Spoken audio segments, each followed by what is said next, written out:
Assalamualaikum warahmatullahi wabarakatuh. Perkenalkan, nama saya Sultan Zakwan, mahasiswa jurusan Ilmu Hubungan Internasional 2017.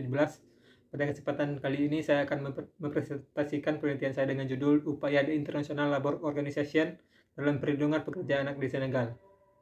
Penelitian ini dilatar belakangi oleh permasalahan kemanusiaan yang telah menjadi masalah ekonomi dan sosial bagi banyak negara, termasuk permasalahan pekerja anak.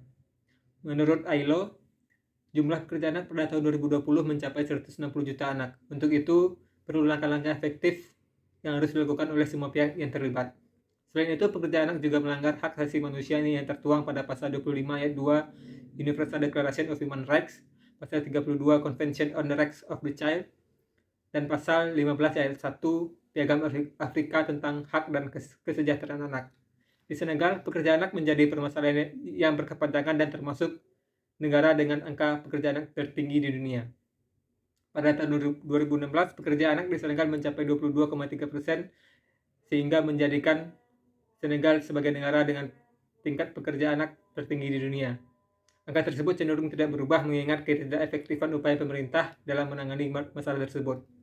Jika dilihat, kondisi yang dialami Senegal disebabkan oleh banyak hal, seperti stratifikasi gender, desakan ekonomi keluarga, bahkan kebiasaan orang tua untuk menitipkan anak-anak mereka ke pihak lain agar dicarikan pekerjaan.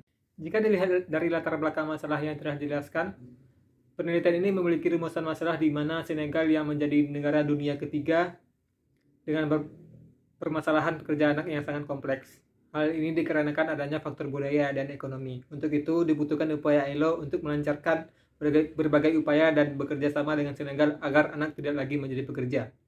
Kemudian pertanyaan penelitian pada penelitian ini adalah bagaimana upaya ILO dalam perlindungan terhadap pekerja anak di Senegal. Penelitian ini juga bertujuan untuk mendeskripsikan upaya yang dilakukan oleh ILO dalam perlindungan pekerja anak di Senegal. Penelitian ini menggunakan konsep norm diffusion atau difusi norma. Menurut Jonathan Jacob Ring, difusi norma adalah setiap proses di mana suatu pihak menyebarkan norma-norma kepada pihak lain melalui mekanisme yang berguna agar norma tersebut dapat diadopsi oleh pihak lain tersebut. Dalam pelaksanaannya terdapat 3 tahap difusi norma agar dapat dilakukan. Tahap pertama adalah norm emergence atau munculnya norma, tahap kedua norm cascade atau sosialisasi, dan tahap ketiga adalah internalization atau penerimaan norma. Kemudian mekanisme difusi norma yang pertama adalah koersi atau pemaksaan yang didasarkan kepada kekuasaan atau kemampuan suatu aktor kepada aktor lain agar melakukan sesuatu yang tidak akan dilakukannya atas kemauannya sendiri. Kedua, kompetisi atau persaingan yang mengacu kepada persaingan antara dua aktor untuk memberikan norma yang akan diadopsi oleh aktor lainnya. Ketiga, emulasi melibatkan konstruksi sosial yang sesuai dengan perilaku aktor, di mana aktor berusaha untuk menyamai perilaku mereka pada contoh yang diberikan aktor lain. Dan terakhir, pembelajaran yang mengharuskan negara untuk memiliki tujuan secara khusus yang mereka butuhkan secara internal. Penelitian ini bersifat kualitatif dengan pendekatan deskriptif analisis, dan batas penelitian ini berfokus kepada upaya yang dilakukan oleh ILO terhadap pekerja anak di Senegal pada tahun 1999 hingga tahun 2022. Kemudian unit analisisnya adalah ILO dan unit eksplanasinya adalah faktor budaya dan ekonomi yang menyebabkan munculnya pekerja anak di Senegal. Teknis analisis data adalah pengelompokan data, reduksi data, penyajian dan interpretasi data, dan terakhir adalah penarikan kesimpulan. Pada bab 2 terdapat 4 poin yang akan dijelaskan. Yang pertama adalah penyebab munculnya pekerja anak, yang kedua bentuk pekerja anak di Senegal, yang ketiga kondisi pekerja anak di Senegal, dan yang keempat kebijakan pemerintah Senegal terhadap pekerja anak. Penyebab munculnya pekerja anak di Senegal. Faktor pertama yang menyebabkan munculnya pekerja anak adalah ekonomi masyarakat Senegal yang begitu rendah sehingga memaksa anak-anak mereka untuk bekerja agar dapat memenuhi kebutuhan ekonomi keluarga. Selanjutnya adalah pendidikan di Senegal yang tidak merata dan penggunaan bahasa Prancis pada sistem pendidikan yang tidak efektif.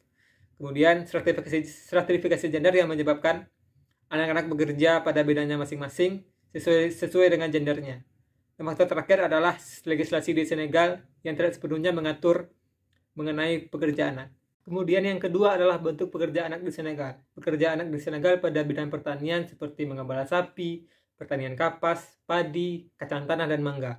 Pada bidang industri seperti menambang emas, besi, garam, dan batu, menghancurkan batu, membawa beban berat, pengelasan dan perbaikan pada bidang pelayanan seperti pekerjaan rumah tangga dan pekerjaan di jalanan.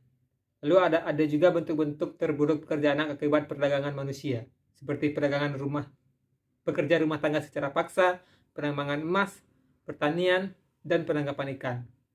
Ada juga eksploitasi pekerja seksual, mengemis secara paksa, produksi obat-obat terlarang, dan kerja paksa pengumpulan sampah. Kemudian kondisi pekerja anak di Senegal.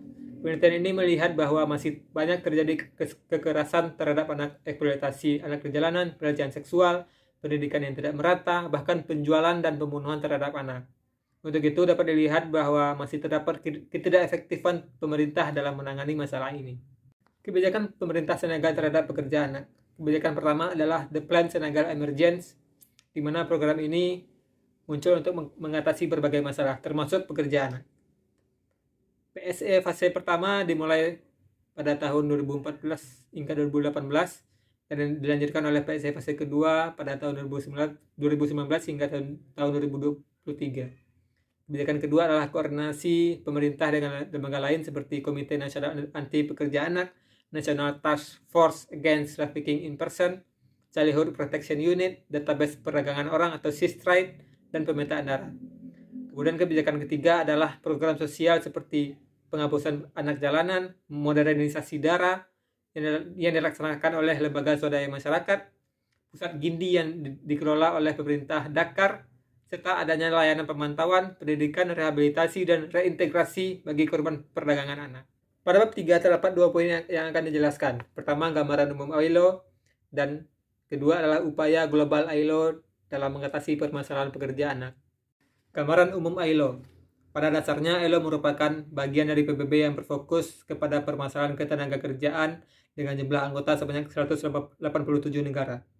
Kemudian, ILO juga memiliki peran sebagai sarana untuk mempromosikan kemajuan sosial dan ekonomi di bidang ketenagakerjaan melalui dialog dan kerjasama. Dengan peran tersebut, ILO memiliki tanggung jawab untuk menyusun dan mengawasi standar-standar ketenagakerjaan dalam ruang lingkup internasional. Untuk menjalankan fungsi dan perannya, ILO memiliki konvensi dan rekomendasi sebagai instrumen penting serta terdapat juga peran dari pemerintah, pengusaha, dan pekerja untuk mendukung instrumen tersebut. Terdapat juga upaya global yang dilakukan ILO untuk mengatasi masalah ini. Secara umum, ILO memiliki konvensi dan rekomendasi, serta terdapat juga program-program yang dibentuk dengan tujuan menghapus pekerja anak. Konvensi mengenai pekerja anak adalah Konvensi nomor 138 tentang usia minimum pekerja anak pada tahun 1973 dan telah diratifikasi oleh 175 negara, dan Konvensi nomor 182 tentang bentuk-bentuk pekerjaan terburuk untuk anak tahun 1999 dan telah diratifikasi oleh 187 negara. Kemudian program besar yang dimiliki oleh ILO adalah The International Program on the Elimination of Child Labor, yang bertujuan untuk mengatasi masalah dan mempromosikan masalah pekerja anak dalam bentuk penguatan kapasitas negara. Pada bab 4 ini akan dijelaskan mengenai berbagai upaya ILO melalui mekanisme divisi norma untuk memberikan norma agar diadopsi oleh Senegal. Mekanisme pertama adalah koersi, di mana ILO mampu untuk memaksa Senegal agar mengadopsi norma yang dimilikinya. Mekanisme ini dapat terlihat dari pelaksanaan Konvensi nomor 138 tentang usia minimum pekerja anak. Pemaksaan yang dilakukan oleh ILO adalah pada saat komite pengawas menemukan ambiguitas mengenai dua peraturan yang berbeda mengenai usia pekerja anak. Untuk itu, ILO memaksa agar Senegal membuat peraturan baru yang sesuai dan relevan sesuai dengan norma yang berlaku. Mekanisme yang kedua adalah kompetisi atau persaingan. Meskipun terdapat banyak masalah yang kompleks mengenai pekerja anak, hanya ILO yang memiliki kekuatan besar untuk menangani masalah tersebut, sehingga tidak dapat persaingan secara langsung untuk menangani permasalahan ini. Mekanisme selanjutnya adalah emulasi atau penyamaan perilaku. Mekanisme ini dapat terjadi ketika Senegal berupaya untuk membuat kebijakan nasional yang sesuai dengan norma internasional yang berlaku. Hal ini dapat terlihat dari penerapan Konvensi nomor 6 tentang kerja malam anak muda, di mana Senegal berupaya menyamakan pemahaman mengenai pekerja anak di malam hari. Kemudian, penerapan Konvensi nomor 182 tentang bentuk-bentuk pekerjaan terburuk untuk anak juga terdapat emulasi. Hal ini dapat dilihat dari adanya permintaan ILO kepada Senegal untuk membuat kebijakan yang tidak bersifat ambiguitas mengenai bentuk pekerja anak. Tanpa adanya paksaan, dan Senegal pun menyanggupi itu. Mekanisme selanjutnya adalah edukasi atau pembelajaran. Mekanisme ini dilakukan ketika Senegal mengetahui bahwa mereka membutuhkan suatu tujuan yang secara khusus berfungsi untuk menangani permasalahan yang ada. Penerapan mekanisme ini dapat terlihat pada saat adanya Memorandum of Understanding atau MOU yang dilakukan bersama antara Senegal dan ILO. MOU tersebut adalah Decent Work of Country Program atau DWCP, di mana MOU ini merupakan sarana pembelajaran bagi Senegal untuk membuat kebijakan nasionalnya. Kemudian, pada penerapan Konvensi nomor 10 tentang usia minimum di bidang pertanian, hal ini juga terdapat edukasi, di mana konvensi ini mengatur mengenai pekerja anak yang bekerja di bidang pertanian tanpa harus mengganggu pendidikan mereka. Sehingga permasalahan pendidikan mendapatkan solusi melalui adanya pembelajaran dari konvensi ini. Dapat disimpulkan bahwa permasalahan pekerja anak merupakan permasalahan yang kompleks, sehingga diperlukan adanya upaya dari pihak terkait untuk menangani permasalahan ini sesuai dengan norma-norma internasional yang berlaku. Upaya tersebut dapat berupa adopsi norma untuk pembuatan kebijakan nasional. Tentu upaya tersebut melalui mekanisme agar norma tersebut dapat tersampaikan dengan baik.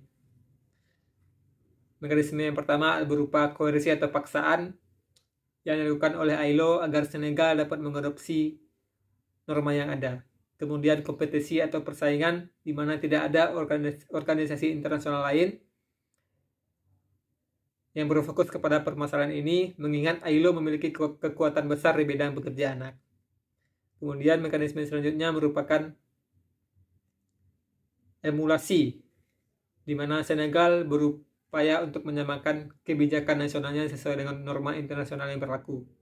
Dan mekanisme yang terakhir adalah edukasi, di mana Senegal melakukan pembelajaran melalui adanya MOU yang dilakukan bersama ILO. Mengingat permasalahan ini tidak dapat diselesaikan secara cepat, dibutuhkan penelitian lanjutan untuk melihat keadaan selanjutnya. Kemudian dibutuhkan juga penelitian di berbagai negara mengenai pekerja anak, agar dapat melihat dinamika pekerja anak secara lebih luas di dunia. Hal ini bertujuan agar penelitian ini dapat lebih relevan sesuai dengan perkembangan permasalahan pekerja anak di Senegal, sehingga dapat menjadi karya ilmiah yang baik dan dapat menjadi acuan dalam bidang keilmiahan. Sekian hasil dari penelitian saya ucapkan terima kasih.